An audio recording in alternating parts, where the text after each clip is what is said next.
Hello everyone, in this video I'm going to show you how you can trim your videos in CapCut PC.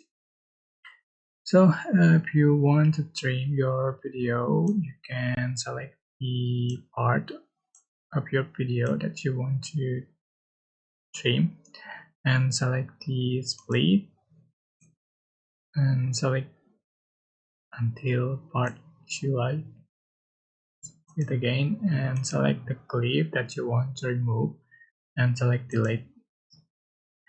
So you can delete a right part or left part with the split button.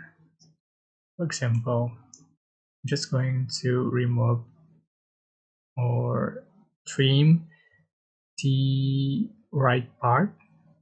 So just select delete right. If you want to delete left, select delete left. That's it. I hope this tutorial was helpful for you guys. Don't forget to like, comment, share, and also subscribe. If you have any questions, please leave in the comment section down below. Thank you so much for watching.